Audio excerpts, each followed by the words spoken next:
ল্যাপটপের স্ক্রিনে আপনারা দুজন ভদ্রলোককে দেখতে পাচ্ছেন। একজন হচ্ছে জঙ্গি ছিলেন আগে, এখন বিএনপি তাদেরকে সংসদে বসিয়েছেন। আর খাটোখুটো যে ভদ্রলোকটাকে দেখছেন উনি ঢাকা বিশ্ববিদ্যালয়ের সাবেক ভিসি আখতারুজ্জামান সাহেব। উনি আপনার 23 সাল পর্যন্ত ঢাকা বিশ্ববিদ্যালয়ের ভিসি হিসেবে ছিলেন। হাসনাত আব্দুল্লাহ এই ভিসি সাহেবের আশেপাশে যে লোকগুলো তাকে ঘিরে রেখেছেন তারা সবাই হাসনাত আব্দুল্লাহর লোক। আর ওইখানে সুপরিকল্পিতভাবে কেউ একজন খুব সুন্দর এবং আইদার উন্নত মানের কোনো ক্যামেরা দিয়ে ভিডিও করেছে, নাইদার আইফোন দিয়ে সে ভিডিওটা করে বিভিন্ন সংবাদ মাধ্যমের কাছে এই ভিডিওটা পাঠিয়ে দিয়েছে। তিনি এখানে মব করছেন, ভিসি আখতারুজ্জামান স্যারকে আটক করে কিছু কথার জিজ্ঞাসাবাদ, কিছু কথার উত্তর নেওয়ার চেষ্টা করছেন। একজন সংসদ সদস্য একজন ইউনিভার্সিটির ভিসিকে এভাবে আটক করে প্রশ্ন করছেন। একজন ভিসির মর্যাদা কয়েক গুণ বেশি একজন সংসদ সদস্যর থেকে। আমি আপনাদেরকে একটা উদাহরণ দেই। জাহাঙ্গীরনগর বিশ্ববিদ্যালয়ের সাবেক ভিসি ফারজানা ম্যাডাম, যার কল্যাণে ছাত্রলীগের শোভন রাব্বানী দুইজনকে পদত্যাগ করতে হয়েছিল। ফারজানা ম্যাডামের সরাসরি যোগাযোগ করার ক্ষমতা ছিল প্রধানমন্ত্রীর সাথে। প্রত্যেকটা পাবলিক বিশ্ববিদ্যালয়ের ভিসিদের সরাসরি যোগাযোগ করার ক্ষমতা থাকে প্রধানমন্ত্রীর সাথে, অথচ একজন এমপি চাইলেই সরাসরি প্রধানমন্ত্রীর সাথে যোগাযোগ করতে পারে না। একজন সম্মানীয় শিক্ষককে, সরাসরি হাসনাত আব্দুল্লাহ শিক্ষক ছিল, কিভাবে ক্ষমতার অপব্যবহার করে তাকে কিভাবে প্রশ্নবাণে জর্জরিত করছেন, তাকে খালি দয়া দেখিয়ে গায়ে হাত তোলেননি। এই সে হাসনাত আব্দুল্লাহ যিনি কিছুদিন আগে 39 কেজি খেজুরের হিসাব দিয়ে সারা বাংলাদেশে আলোড়ন তুলে দিয়েছিলেন। আমাদের বোলাবালা বাঙালিকে চুতিয়া বানানোর জন্য যে 101টা তরিকা আছে না, এই 101টা তরিকা শিখে তারা হাসনাত আব্দুল্লাহ হয়েছেন।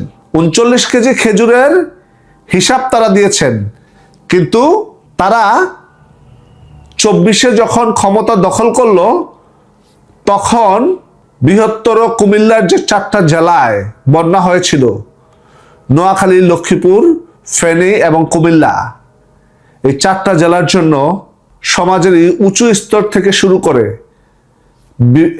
ভিখারি পর্যন্ত তার জমানো টাকা তাদের কাছে দিয়ে গিয়েছিল। তৎকালীন সময়ে তারা বলেছিল 12 কোটি টাকা উঠেছে। চাল, ডাল, তেল, নুন, ডিম যে যা পেরেছে সর্বোচ্চ করার চেষ্টা করেছে, কিন্তু তারা কি করেছিল? ওই টাকাগুলো মানুষের মধ্যে বিলি করেছিল না। ওই টাকাগুলোর হিসাব কি আজ পর্যন্ত বাংলাদেশের মানুষকে দিয়েছিল? না। তারা বলেছে 2 থেকে 3 কোটি টাকা খরচ হয়েছে, আর বাকি টাকাটা প্রধানমন্ত্রীর তান তহবিলে, প্রধান উপদেষ্টার তান তহবিলে তারা দিয়ে দিয়েছেন। জনগণ কিন্তু প্রধান উপদেষ্টার তান তহবিলে টাকা দেওয়ার জন্য তাদেরকে টাকা দেয়নি। আর আমরা কি করে বিশ্বাস করব যে এই টাকাটা প্রধান উপদেষ্টার তান তহবিলে গিয়েছিল? কোনো ডকুমেন্টস বা কোনো এভিডেন্স তারা কি তখন শো করতে পেরেছিলেন? পারেন নাই। আজকের এ পর্যন্তই শো করতে পারেন নাই। একটা ফকিন্নির বাচ্চা যার সারা জীবন সর্বোচ্চ পকেটে 100 টাকা ছিল, সেই ফকিন্নির বাচ্চাদের কাছে যদি একসাথে 12 কোটি টাকার অধিক টাকা এসে জমা হয়, তখন তাদের পার মাটিতে থাকে না। সেই বন্যার্থদের টাকা মেরে তাদের জীবনটা শুরু হয়েছে। তো তাদের কাছ থেকে আপনারা ভালোটা কিভাবে আশা করছেন? বোলাবালা বাঙালি 39 কেজি খেজুরের হিসাব পেয়ে ক্যাপ্টেন হাসনাত আব্দুল্লাহ বলছেন বাংলাদেশে একটাই ক্যাপ্টেন, তিনি হচ্ছেন মাশরাফি বিন মুর্তজা। উনি ছাড়া বাংলাদেশে আর কাউকে ক্যাপ্টেন বলে না কেউ। যারা ক্যাপ্টেন বলছেন হাসনাত আব্দুল্লাহকে, তারা মাশরাফির সাথে হাসনাত আব্দুল্লাহর একটা ইলেকশন করায় দেখেন, একটা ভোটের নির্বাচন করায় দেখেন। যদি মাশরাফি ফেল করে যায়, হাসনাত আব্দুল্লাহ পাশ করে যায়, কোনোদিন আর রাজনীতি করব না। মাশরাফি বাংলাদেশের ক্যাপ্টেন। আর কেউ নয়। আপনার যে ক্যাপ্টেনের কথা বলছেন তারা লাখ লাখ কোটি টাকা দুর্নীতি করেছে, কিন্তু 39 কেজি খেজুরের হিসাব দিয়েছে। আপনারা সামাজিক যোগাযোগ মাধ্যমগুলোকে অব্যবহারযোগ্য করে ফেলেছিলেন। আপনাদের বয়ে সামাজিক যোগাযোগ মাধ্যমে যেতে পারতাম না। আপনারা এমন চুতিয়া কেন? 12 কোটি টাকার হিসাব আপনারা পেলেন না, 39 কেজি খেজুরের হিসাব পাওয়ার পরে আপনারা এত খুশি কেন? কারণটা কি আমি বুঝলাম না। হোয়াটস রং গাইজ? যারা 12 কোটি টাকার হিসাব দিতে পারে নাই তারা 39 কেজি খেজুরের হিসাব দিচ্ছে। আপনারা যে যেখানে আছেন যেভাবে পাচ্ছেন সেভাবেই সামাজিক যোগাযোগ মাধ্যমে অত্যাচার শুরু করে দিয়েছেন। কেন? বাঙালি জেগে উঠুন। এখনো 71-এর মতোই আমাদের পরাজিত করার জন্য একদল রাজাকার স্বৈরাচার রাস্তায় আছেন। বিসি আখতারুজ্জামান স্যারকে যেমন টেকনিক্যালি একটা মব সৃষ্টি করেছিলেন, স্যারের ভাগ্য ভালো যে 5ই আগস্টের পরে 12ই ফেব্রুয়ারি 26-এর 12ই ফেব্রুয়ারি আগ পর্যন্ত স্যার তাদের সামনে পড়ে নেই। হয়তোবা স্যার মারাও যেতে পারতেন। হায়াত দারাজ করে মালিক আল্লাহ। এই জন্যই মুরব্বীরা বলে গেছেন, সম্মান দেওয়ার মালিক এবং নেওয়ার মালিক দুটোটাই আল্লাহর। তো আপনাদের কাছে একটা জিনিসই আমার বিনীতভাবে রিকোয়েস্ট, 39 কেজি খেজুরের হিসাব দেখা আবেগে আপ্লুত হয়ে সামাজিক যোগাযোগ মাধ্যমে অত্যাচার করতে আসবেন না। আরো অনেক কিছু আছে যে হিসাবগুলো আপনারা তাদের কাছ থেকে নেওয়া উচিত, নেওয়া দরকার, কিন্তু আপনারা নিচ্ছেন না। সেই হিসাবগুলো না নিয়ে আপনারা ওই যে আমরা চুতিয়া, সেই চুতিয়ার প্রমাণ আপনারা বারবার দিয়ে যাচ্ছেন। হাসনাত আব্দুল্লাহরা কখনো শুধরাবে না। হাসনাত আব্দুল্লাহদের যে গডফাদার ছিল দখলদার ইউনুস, হাজার হাজার কোটি টাকা দুর্নীতি করে 14 মাসে দেশটাকে ধ্বংস করে দিয়ে গেছেন। সেই দখলদার ইউনুসেরই একটা অংশ হাসনাত আব্দুল্লাহরা। আপনারা যারা মনে করছেন হাসনাত আব্দুল্লাহরা বাংলাদেশকে অমূলক পরিবর্তন করে দিবে, আপনারা স্বপ্নে আছেন। জঙ্গি যারা, দেশদ্রোহী যারা, তারা কখনো দেশের জন্য নয়। তাদের স্বার্থ সিদ্ধ হওয়ার পরেই তারা আপনাদেরকে গান মেরে দিয়ে চলে যাবে, মাথায় রেখেন। আজকে যে সমস্ত বিপ্লবীগুলি দেখতেছি আমরা, সাদিক কাইম হোক, হাসনাত আব্দুল্লাহ, সব তো ছাত্রলীগের মধ্যেই ছিল, তারা অ্যাক্টিভ ছিল তারা। তো এই কারণে ভিসি আখতারুজ্জামানের জন্য বিস্ময় যে তুমি কি বলতেছো, তুমি তো আমাদের মধ্যে ছিল। বলে না, আমি আপনাদের মধ্যে ছিলাম না, আমি প্রতিবাদ করছি। আজকে ঈদের দিনে আপনাদের আর একটা মজার জিনিস দেখায়। 2019 সালে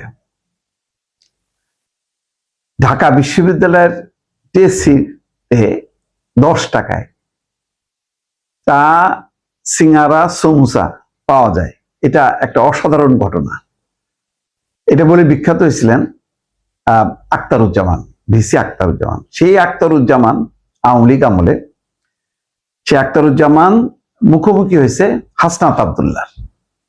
হাসনাত আব্দুল্লাহ তো এখন বিশাল বিপ্লবী, এমপি, দেবিদ্বারের তো অসাধারণ একজন নেতা, বিপুল ভোট পেয়ে তিনি নির্বাচিত হয়েছেন।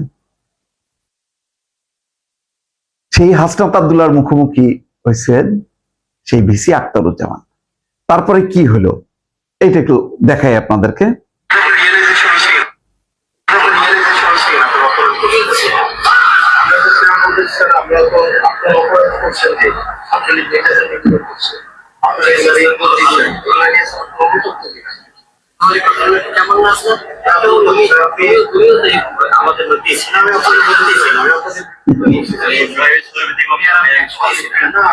দর্শক, এটাও একটা ঘটনা। আজকে হাসনাত আব্দুল্লাহ বিপ্লবী, যখন আওয়ামী লীগ ক্ষমতায় ছিল তখন তিনি কি ছিলেন? কোটা আন্দোলন দিয়ে শেষের দিকে, শেষের 1 মাস বা 2 মাস বুঝলাম যে তারা, তখন বলা হতো ছাত্রলীগেরও একটা অংশ তারা কোটা আন্দোলন করছে। এই কারণে ছাত্রলীগের পক্ষ থেকে খুব একটা আপত্তি ছিল না। পরে পরিস্থিতি যখন বেগতিক দেখে তখন ছাত্রলীগ চড়াও হয়। কিন্তু তার আগ পর্যন্ত বলছিল যে না, ছাত্রলীগ তো এই যারা আন্দোলন করছে এটা তো আমাদেরই। সমস্যা নেই, করুক। আর নতুন সরকার আসছে, একটু আবদার টাবদার করছে, এইভাবে দেখা হচ্ছে।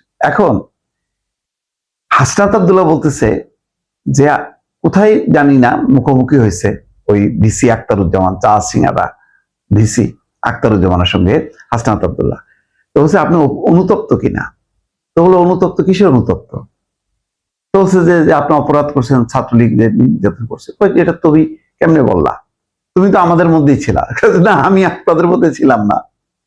আসলে আখতারুজ্জামান সত্য কথাই বলেছেন। কারণ আজকে যে সমস্ত বিপ্লবীগুলি দেখতেছি আমরা, সাদিক কাইম হোক, হাসনাত আব্দুল্লাহ, সব তো ছাত্রলীগের মধ্যেই ছিল, তারা অ্যাক্টিভ ছিল তারা। তো এই কারণে ভিসি আখতারুজ্জামানের জন্য বিস্ময় যে তুমি কি বলতেছো, তুমি তো আমাদের মধ্যেই ছিল। বলে না, আমি আপনাদের মধ্যে ছিলাম না, আমি প্রতিবাদ করছি। ওই কি বলে, মানে আখতারুজ্জামানের কাছে এটা বিস্ময়। কারণ শিবির ছিল না। খেয়াল করেন, প্রকাশ্য সংগঠন হিসেবে শিবির কখনোই ছিল না ঢাকা বিশ্ববিদ্যালয়।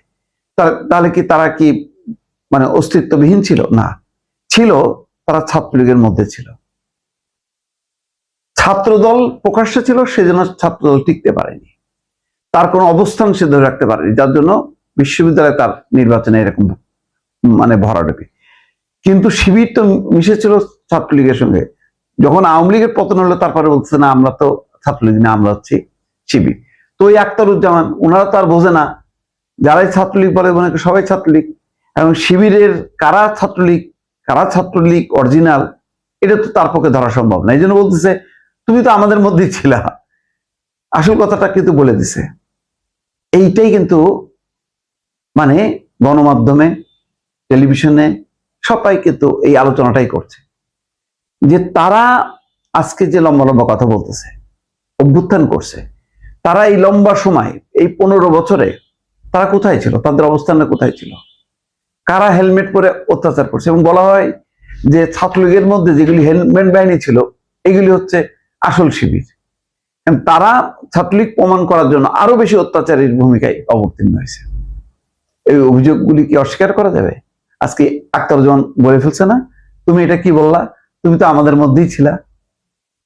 দেখছেন কিভাবে ঘটনাটা ফাঁস হলো?